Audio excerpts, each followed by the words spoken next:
नमस्कार दोस्तों, मैं हूं सीएम मनोज गुप्ता। स्वागत करता हूं आप सबका हमारे YouTube channel all about taxes पर। एमएसएमई पेमेंट रूल्स को लेकर अभी तक हमने बहुत सारी बातें की रिगार्डिंग क्या एप्लीकेबिलिटी है, किस पर एप्लीकेबल होगा, कौन से बैलेंसेस पर एप्लीकेबल होगा, किस केसेस में एप्लीकेबल नहीं होगा, प्रिजम्पटिव टैक्सेशन के तहत क्या इम्प्लीकेशन रहेगी। बहुत सारी बातें हमने जो है ऑलरेडी अपनी वीडियोस के अंदर डिस्कस कर ली है। डिस्क्रिप्शन में प्लेलिस्ट आपको दी गई है, आप देख सकते हैं सभी बातें डिटेल के अंदर जो है आपके साथ किस तरह डिस्कस की गई है। अब उसके बावजूद भी काफी सारे सवाल आ रहे हैं कि सर कैसे पता चलेगा कि कोई जो सप्लायर है जिससे हमने गुड्स या सर्विसेज ली है, क्या वो एक एमएसएमई माइक्रो स्मॉल इंटरप्राइज है या नहीं। और सेकेंडली, अगर वो एक माइक्रो स्मॉल इंटरप्राइज है तो क्या ऐसे में वो एक ट्रेडर है, मैन्युफैक्चरर है, सर्विस प्रोवाइडर है। और उसके बाद अगर वो एक ट्रेडर है, मैन्युफैक्चरर है, सर्विस प्रोवाइडर है, तो हमारा क्या कोर्स ऑफ एक्शन रहना चाहिए जिससे कि यह जो सेक्शन 43B क्लोज एच है उसकी इंप्लीकेशन ना आए। तो ऐसे में काफी सारी बातें हम डिटेल में डिस्कस करेंगे कि सो दैट कि जो एक कंफ्यूजन है और जो एक प्रैक्टिकली प्रॉब्लम आने वाली है उस प्रॉब्लम को मिनिमाइज किया जा सके। देखिए, ये तो पॉसिबल नहीं है कि आप बिल्कुल इस कंप्लायंस को इग्नोर कर दें। काफी सारे लोगों का कहना है कि सर हमारे पास तो पेमेंट देने के लिए नहीं है, तो ऐसे में हम तो पेमेंट कर ही नहीं सकते। देखिए, जेन्युइन रीजन है और बहुत सारी इंडस्ट्रीज ने जो है इसके रिगार्डिंग रिप्रेजेंटेशन जो है फाइनेंस मिनिस्ट्री को दी है। तो मे भी अगर कोई रिलैक्सेशन आती है तो वो आपके साथ शेयर की जाएगी। लेकिन तब तक अगर मैं बात करूं 43B क्लोज एच की इंप्लीकेशन को कैसे मिनिमाइज किया जा सके सो दैट कि जो एक टैक्स बर्डन है वो आप पर ना आ सके या फिर विद मिनिमम इफेक्ट आए, तो वो हम बात करेंगे कि किस तरह आपकी स्ट्रेटेजी रहनी चाहिए, क्या कोर्स ऑफ एक्शन रहना चाहिए कि ये जो पेमेंट वाला रूल्स है अगर इन केस अगर डिफॉल्ट होता भी है तो उसमें जो है आपके ऊपर कम से कम टैक्स इंप्लीकेशन आए। तो सबसे पहली बात अगर हम करें कि आपको क्या करना है, आज ही की डेट से आपको अपना जो बेसिकली जो क्रेडिटर्स हैं, जो पेबल्स हैं, उनको एनालाइज करना है। ऑलरेडी मैंने अपनी प्रीवियस वीडियो में भी डिस्कस किया है कि किस तरह आपका जो है अपनी बैलेंस शीट को लेकर, अपने प्रॉफिट एंड लॉस अकाउंट को लेकर जो है बेसिकली एक कंसर्न रहना चाहिए कि किस तरह आप यह पता लगाएंगे कि 43B क्लोज एच की इंप्लीकेशन आएगी या नहीं।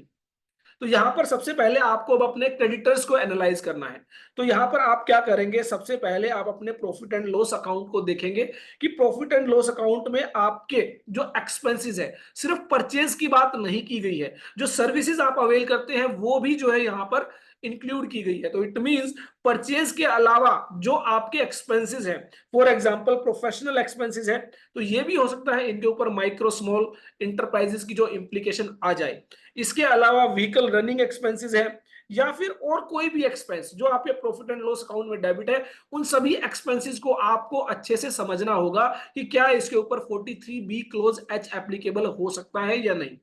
क्योंकि यहां पर साफ साफ कहा गया है कि किसी तरह का कोई भी खर्चा जो आपने माइक्रो स्मॉल इंटरप्राइजेस के साथ इनकर किया है उस पर जो है section 43B close H applicable होगा।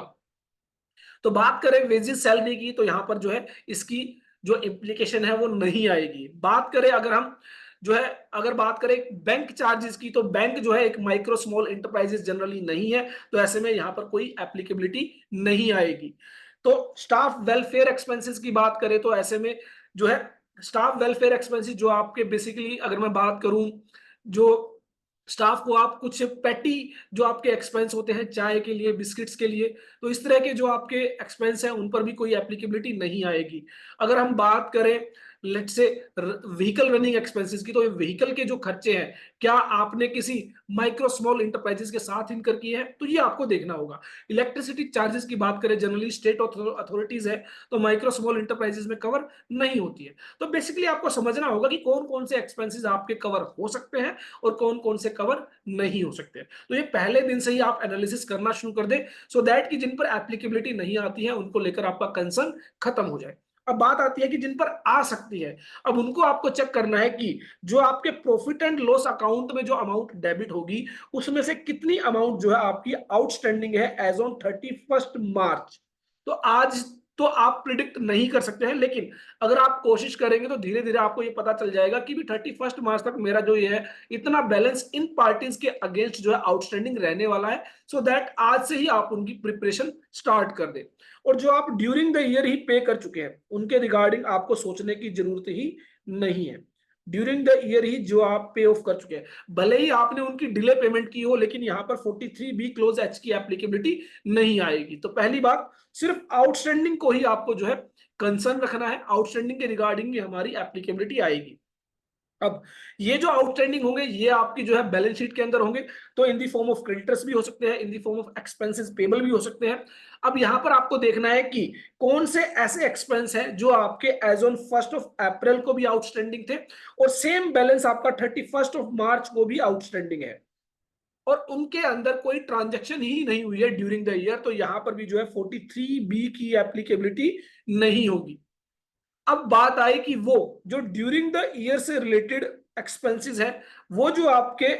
आउटस्टैंडिंग है एज ऑन 31 मार्च, वो आपको बेसिकली एनालाइज करने हैं। और उसमें से भी आप क्या एनालिसिस करेंगे, मैंने आपको बताया था कि इनमें से भी आप जो है यहां पर इनको सेपरेट करेंगे कि बेसिकली वो एक्सपेंसेस जिन पर जो है आपका माइक्रो या स्मॉल इंटरप्राइजेस के साथ इनकर नहीं किए, आपने मीडियम इंटरप्राइजेस के साथ इनकर किए हैं। माइक्रो और स्मॉल इंटरप्राइजेस वो इंटरप्राइजेस है जहां पर जो investment in plant and machinery है वो 10 करोड़ रुपीज तक और जो टर्नओवर है वो 50 करोड़ रुपीज तक है, तो ऐसे में वो एक माइक्रो स्मॉल इंटरप्राइजेस है। अगर इससे ज्यादा investment in plant and machinery है या फिर टर्नओवर है तो वो एक मीडियम इंटरप्राइज है। तो मीडियम इंटरप्राइज के केस में जो है 43B क्लोज एच जो है वो एप्लीकेबल नहीं होगा, तो उसको आप पहले से ही अलग कर देंगे। बहुत बार आपको ये स्ट्रेट फॉरवर्ड पता होता है कि आप एक बहुत बड़े ब्रांड के साथ काम कर रहे हैं, बहुत बड़े ब्रांड से आप परचेज कर रहे हैं, तो ऐसे में वो जो बड़ा ब्रांड है वो एक मीडियम इंटरप्राइज है या उससे भी बड़ी इंटरप्राइज है, तो ऐसे में आपको पता है 43B क्लोज एच एप्लीकेबल नहीं होगा। इसके अलावा जो कैपिटल गुड्स से रिलेटेड है या फिर फिक्स्ड एसेट से रिलेटेड है, तो इसके रिगार्डिंग भी आपको बेसिकली ध्यान रखना है कि काफी सारे लोगों का कंसर्न है कि सर कैपिटल गुड्स और फिक्स्ड एसेट्स को जो है हम डायरेक्ट पीएनएल के अंदर तो डेबिट नहीं करते हैं, लेकिन कहीं ना कहीं एक डेप्रिसिएशन अमाउंट जो है वो हम डेबिट करते हैं regarding this fix assets, regarding this capital goods. तो पहली बात तो आपको यह समझनी है कि ये जो डेप्रिसिएशन है जनरली 10%, 15%, 40% है, तो इट मींस पहली बात तो 100% डिसअलाउंस यहां पर अट्रैक्ट नहीं होगी। सेकेंडली ये जो डेप्रिसिएशन है ये डेप्रिसिएशन है for the use of fix assets,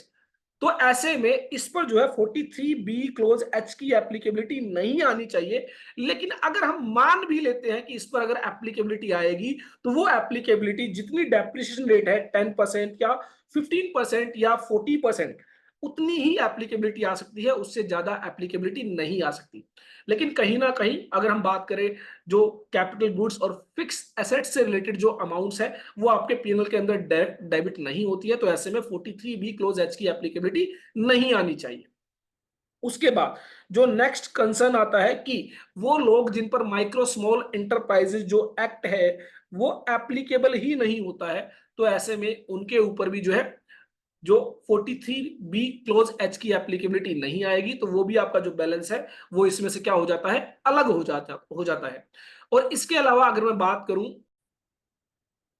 तो मेजर पार्ट है जहां पर आपकी जो मेजर परचेज होती है वो किसी होलसेल ट्रेडर या फिर रिटेल ट्रेडर से अगर है, तो ऐसे में जो ट्रेडर है चाहे वो होलसेलर ट्रेडर है या फिर रिटेल ट्रेडर है, इसके केस में भी जो है 43B क्लोज एच की एप्लीकेबिलिटी नहीं आती है। तो जनरली जो आपकी परचेजेज है जो आप मैन्युफैक्चरर या सर्विस प्रोवाइडर से नहीं करते हैं वहां पर जो है आपकी जो है एप्लीकेबिलिटी नहीं आएगी। अब लास्ट ये जो बैलेंस बचेगा,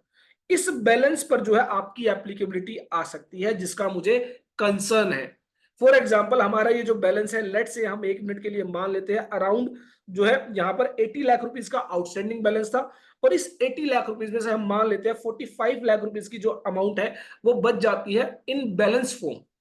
की, जिस पर जो है एप्लीकेबिलिटी आ सकती है। तो अब मुझे इस 45 लाख रुपीस पर जो है बेसिकली अपना फोकस करना है कि इसके ऊपर रिगार्डिंग जो मेरी एप्लीकेबिलिटी है उसको कैसे कम से कम किया जा सके, मिनिमाइज किया जा सके। अब सबसे पहली बात तो ये आती है कि ये जो 45 लाख रुपीस का भी जो बैलेंस बच गया, इसकी मुझे कंफर्मेशन नहीं है कि कितने व्यक्ति जो है माइक्रो स्मॉल इंटरप्राइजेस के तहत कवर होंगे या नहीं होंगे। अब सबसे पहले आपको क्या करना है, सबसे पहले आपको यहां पर जो है एक कंफर्मेशन लेटर जो है, कंफर्मेशन लेटर रिक्वेस्ट इनको जो है सेंड करनी है। और ये जो रिक्वेस्ट है, अगर आप at the end of the year, जब आपका क्लोजिंग होती है बुक्स ऑफ अकाउंट्स की 31 मार्च से पहले, ये जो कंफर्मेशन लेटर रिक्वेस्ट है, इसकी एक मेल या फिर कोई भी लेटर आप जो है अपने क्रेडिटर्स के पास जो है सेंड करें और उनसे कहे कि आप एमएसएमई एक्ट में कवर होते हैं या नहीं होते हैं, इसके रिगार्डिंग अपनी कंफर्मेशन दे दीजिए। और अगर आप कवर होते हैं तो जो भी आपका जो उद्यम रजिस्ट्रेशन सर्टिफिकेट है उसकी एक कॉपी हमें सेंड कर दीजिए। और अगर आप हमें कंफर्म नहीं करते हैं तो विद इन 10 डेज या 15 डेज आप एक टाइम लिमिट ले सकते हैं, उसके बाद यह मान लिया जाएगा आप जो है माइक्रो स्मॉल इंटरप्राइजेस में कवर नहीं है। और ऐसे में जो है जो 43B क्लोज एच की जो एप्लीकेबिलिटी है वो आपके केस में अराइज नहीं होगी। देखिए, ये बेसिकली एक प्रोसेस है, इससे जो आप 100% इसकी एप्लीकेबिलिटी से बाहर तो नहीं होंगे, लेकिन आप अपने इनकम टैक्स ऑफिसर को ये प्रूव कर सकते हैं कि आपको पता ही नहीं था कि आपका जो क्रेडिटर है क्या वो एमएसएमई इंटरप्राइजेस है या नहीं है, क्या वो एक माइक्रो इंटरप्राइजेस है, स्मॉल इंटरप्राइजेस है या फिर मीडियम इंटरप्राइजेस है। और जब तक आपको ये नहीं पता होगा तो ऐसे में 43B क्लोज एच की एप्लीकेबिलिटी कैसे आएगी। और इसके लिए आपने क्या किया, क्रेडिटर को जो है लेटर रिक्वेस्ट जो है सेंड की, और वहां से हो सकता है आपके पास रिस्पॉन्स आए कि उन पर जो है एमएसएमई एक्ट एप्लीकेबल नहीं होता है, हो सकता है आपके पास रिस्पॉन्स आए कि उनके ऊपर एमएसएमई एक्ट एप्लीकेबल होता है, और हो सकता है उनके पास से कोई रिस्पॉन्स ही ना आए। तो यहां पर दो सिचुएशन में आप बाहर हो जाते हैं। एक तो जब उनसे कोई रिस्पॉन्स नहीं आता है, जो आप टाइम लिमिट्स देंगे उस टाइम लिमिट्स में अगर रिस्पॉन्स नहीं आया तो ऐसे में आप कह सकते हैं कि आपने अपनी तरफ से पूरी कोशिश की थी लेकिन हमारे पास कोई कंफर्मेशन ही नहीं थी, तो ऐसे में जो है हमें पेमेंट्स के रिगार्डिंग जो है कोई क्लियरिटी नहीं थी।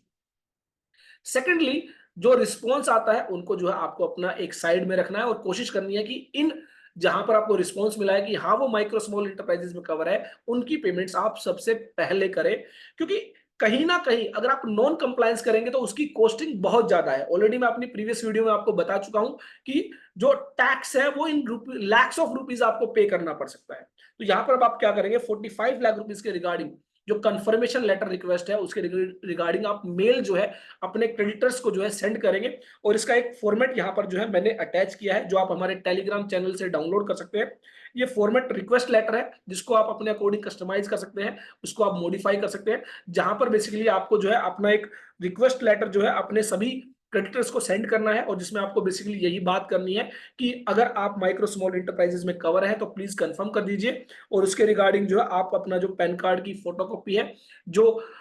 उद्यम रजिस्ट्रेशन की जो कॉपी है वो हमें सेंड कर दीजिए, और एक कंफर्मेशन जो है आप अपने लेटर हेड पर हमें दे दीजिए। अगर आपने with in 10 days, with in 15 days, with in 20 days, जो भी आपको एक रीजनेबल टाइम लगता है उस टाइम के अंदर अगर आपने रिस्पॉन्स नहीं दिया तो यह मान लिया जाएगा, it will be deemed to be considered that micro small medium enterprises act is not applicable on your organisation. तो बेसिकली इस तरह क्या है कि आज की डेट में ये तो कंफर्म है कि आप यह नहीं पता लगा सकते कि कोई व्यक्ति जो है, जब तक वो आपको अपना उद्यम रजिस्ट्रेशन नंबर नहीं देगा तब तक आप यह नहीं पता लगा सकते कि उस पर एमएसएमई एक्ट अप्लाई होता है या नहीं होता है। तो ऐसे में अब आपको क्या करना होगा, ऐसे में जो है उनको एक लेटर जो है एक रिक्वेस्ट लेटर आपको देना होगा, मेल के जरिए दे सकते हैं, फिजिकली कॉपी दे सकते हैं, और जिसमें उसको रिस्पॉन्स करना होगा आपको, हाँ वो माइक्रो स्मॉल इंटरप्राइजेस में कवर होता है या नहीं। तो ऐसे में एक कंफर्मेशन जब लेटर हेड पर आपको रिसीव होगी जिसमें वो आपको बताएगा कि उस पर माइक्रो स्मॉल इंटरप्राइजेस एप्लीकेबल है, तो एप्लीकेबल है, तो ऐसे में वो अपना उद्यम रजिस्ट्रेशन सर्टिफिकेट नंबर आपको सेंड करेगा। तो ऐसे में जो है आप अकॉर्डिंगली उसकी जो है सेक्शन 43B(H) की जो एप्लीकेबिलिटी है उसके लिए जो है कंसीडर कर सकते हैं। और जिसके रिगार्डिंग आपके पास कोई क्लैरिटी ही नहीं है कि वो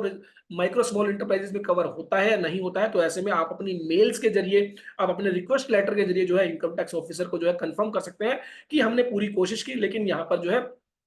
कोशिश करने के बाद भी हमें नहीं पता चला कि माइक्रो स्मॉल इंटरप्राइजेस में वो कवर होता है या नहीं होता है। अब बात आए कि जितने लोगों ने आपको माइक्रो स्मॉल इंटरप्राइजेस जो उनका उद्यम रजिस्ट्रेशन नंबर है वो आपको सेंड किया, तो अब आप क्या करेंगे, उसको चेक करेंगे कि क्या वो एमएसएमई एक्ट में जो रजिस्टर्ड है, एज ए ट्रेडर है, एज ए मैन्युफैक्चरर है, एज ए सर्विस प्रोवाइडर है। तो यहां पर बेसिकली जो आपको इनकम जो आपको वेबसाइट दी गई है उद्यम रजिस्ट्रेशन की, उद्यम रजिस्ट्रेशन .gov.in, यहां पर आपको बेसिकली वेरिफिकेशन का ऑप्शन दिया गया है, जिस पर आप जो है जाकर वेरीफाई कर सकते हैं उद्यम रजिस्ट्रेशन नंबर के जरिए कि उस व्यक्ति का स्टेटस क्या है। तो जब आप विजिट करेंगे उद्यम रजिस्ट्रेशन .gov.in वेबसाइट पर, यहां पर प्रिंट वेरीफाई के अंदर आपको जो है वेरीफाई उद्यम रजिस्ट्रेशन का एक नया ऑप्शन यहां पर दिया गया है। इस पर आप क्लिक करेंगे तो आफ्टर दैट आपको जो है उद्यम रजिस्ट्रेशन नंबर जो है एंटर करना होगा। उसके बाद कैप्चा कोड आप एंटर करेंगे और कैप्चा कोड एंटर करने के बाद आप वेरीफाई बटन पर क्लिक करेंगे तो उसके बाद जो है आपको यहाँ पर जो भी स्टेटस होगा वो आपके सामने आ जाता है। अब हमने यहाँ पर जैसे स्टेटस चेक किया तो यहाँ पर उसका उद्यम रजिस्ट्रेशन नंबर आपका आ जाता है, नेम ऑफ द इंटरप्राइज, उसका जो स्टेटस है, प्रोप्राइटरशिप फर्म है, पार्टनरशिप फर्म है, कंपनी है, और उसके बाद यहाँ पर मेजर एक्टिविटी के तहत आप बेसिकली देख सकते हैं कि क्या वो एक मैन्युफैक्चरर है, ट्रेडर है, सर्विस प्रोवाइडर है। और देखिए ट्रेडिंग के केस में यहाँ पर लिखा भी गया है for availing benefit of priority sector lending only. It means कहीं ना कहीं ये क्लियरिटी है कि ट्रेडर्स के केस में जो है यह रूल अप्लाई नहीं होगा। तो इस तरह बेसिकली जो है जिन भी लोगों के उद्यम रजिस्ट्रेशन नंबर आपको मिल जाते हैं, आप चेक कर सकते हैं कि वो उनका स्टेटस क्या है, क्या वो एक सर्विस प्रोवाइडर है, मैन्युफैक्चरर है, ट्रेडर है। और उसके बाद जब आपको पता चल जाता है कि कोई ट्रेडिंग कंसर्न है तो अगेन वो आपकी लिस्ट से बाहर हो जाते हैं, 43B(H) एप्लीकेबल नहीं होगा। एंड आफ्टर दैट अब आपके लिए यह पता लगाना जरूरी है कि क्या वो एक स्मॉल इंटरप्राइजेस है, मीडियम इंटरप्राइजेस है, या फिर माइक्रो इंटरप्राइजेस है। तो यहाँ पर आप देखेंगे नीचे की तरफ आप जाते हैं तो यहाँ पर आपको जो है इंटरप्राइजेस टाइप के अंदर आपको दिखेगा स्मॉल है, माइक्रो है, मीडियम है। तो यहाँ पर स्मॉल इंटरप्राइजेस है तो इट मींस जो है जो कैटेगरी है वो माइक्रो और स्मॉल के अंदर कवर होती है। तो अगर ये एक मैन्युफैक्चरर या सर्विस प्रोवाइडर होता तो इस पर 43B(H) एप्लीकेबल हो जाता, लेकिन यहाँ पर ये एक ट्रेडर है तो ऐसे में जो है 43B(H) की एप्लीकेबिलिटी नहीं आएगी। ये आपको तभी चेक करना है जब यहाँ पर जो स्टेटस है वो मैन्युफैक्चरर या सर्विस प्रोवाइडर हो, और उसके बाद आपको चेक करना है यहाँ पर जो है या तो माइक्रो हो या फिर स्मॉल हो। अगर मीडियम है तो ऐसे में 43B(H) की एप्लीकेबिलिटी नहीं आएगी। तो ये बेसिकली आपका एक कोर्स ऑफ एक्शन होना चाहिए आज की डेट में। सबसे पहले आप अपने बुक्स ऑफ अकाउंट्स को एनालाइज करें, उसमें से वो अमाउंट जो आपकी 43B(H) की एप्लीकेबिलिटी से बाहर हो जाती है उसको आप साइड रखें, और वो अमाउंट जिस पर एप्लीकेबल हो सकता है उसके रिगार्डिंग फोकस करें। और फोकस करने के बाद जो है कंफर्मेशन रिक्वेस्ट लेटर के जरिए आप जो है पता लगाएं कि उनमें से कितने रजिस्टर्ड है, कितने रजिस्टर्ड नहीं है। और जो रजिस्टर्ड है उनका एमएसएमई जो उद्यम रजिस्ट्रेशन नंबर है उससे पता लगाए कितने उनमें से ट्रेडर है, मैन्युफैक्चरर है, सर्विस प्रोवाइडर है, और कितने उनमें से जो है माइक्रो स्मॉल इंटरप्राइजेस है, कितने मीडियम इंटरप्राइजेस है, उससे बड़ी इंटरप्राइजेस है। तो इस तरह बेसिकली आप जो है पता लगा सकते हैं और अपनी जो भी टैक्स इम्प्लीकेबिलिटी है उसको कम से कम कर सकते हैं, मिनिमाइज कर सकते हैं। मैं ये तो नहीं कह सकता आप 100% उसको मिटिगेट कर सकते हैं, खत्म कर सकते हैं, लेकिन अगर आपने ये किया है तो एटलीस्ट आप जीएसटी ऑफिसर को प्रूव कर सकते हैं कि एट दैट टाइम हमारी नॉलेज में ही नहीं था कि वो माइक्रो है, स्मॉल है, मीडियम है। तो ऐसे में जो है हमने कोशिश की माइक्रो स्मॉल इंटरप्राइजेस की पेमेंट पहले की जाए, और जो मीडियम इंटरप्राइजेस है उनकी पेमेंट जो है एटलीस्ट इस कंप्लायंस को पूरा करने के लिए बाद में की जाए। और उसके अलावा आपको एक और कोर्स ऑफ एक्शन करना है कि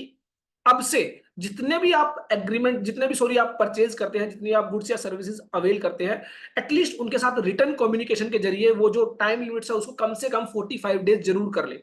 ध्यान रखें अगर आप टाइम लिमिट 45 डेज से ज्यादा करते हैं तो आपको 45 डेज का ही टाइम मिलता है, और अगर आपने 45 डेज की टाइम लिमिट को रिटर्न में नहीं लिखा तो ऐसे में 15 दिन की ही आपकी जो है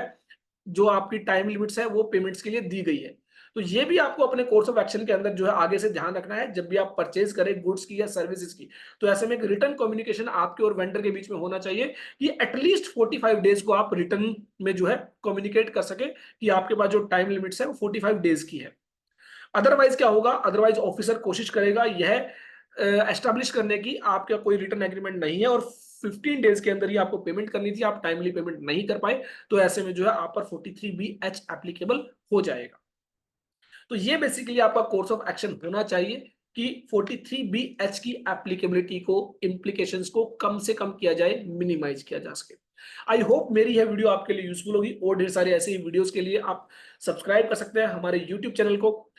इसके अलावा और ढेर सारे जो हमारी यूजफुल फाइल्स हैं उसको डाउनलोड करने के लिए, कंफर्मेशन लेटर की जो रिक्वेस्ट लेटर है उसका फॉर्मेट डाउनलोड करने के लिए टेलीग्राम चैनल को ज्वाइन कर सकते हैं। डेली टैक्स अपडेट्स के लिए व्हाट्सएप चैनल को हमारे सब्सक्राइब कर सकते हैं, और हमारी ऐप ऑल अबाउट टैक्सेस, जिसका डिस्क्रिप्शन में भी लिंक दिया गया है, प्ले स्टोर से आप डाउनलोड कर सकते हैं। बहुत अच्छे कोर्सेज वहां पर आपको प्रोवाइड किए गए हैं। अगर आप सीखना चाहते हैं income tax, GST, ESIC, EPF और एक्सपर्ट बनना चाहते हैं, प्रोफेशनली प्रैक्टिस करना चाहते हैं, अपने करियर को इंप्रूव करना चाहते हैं, तो हमारी ऐप जरूर डाउनलोड करें। बहुत सारे डेमो वीडियोस आपको दिए गए हैं जिनके जरिए आप क्वालिटी ऑफ द कंटेंट जो है पता लगा सकते हैं। फिर मिलेंगे एक नई वीडियो के साथ। देखते रहिए, लाइक करते रहिए हमारे YouTube channel all about taxes.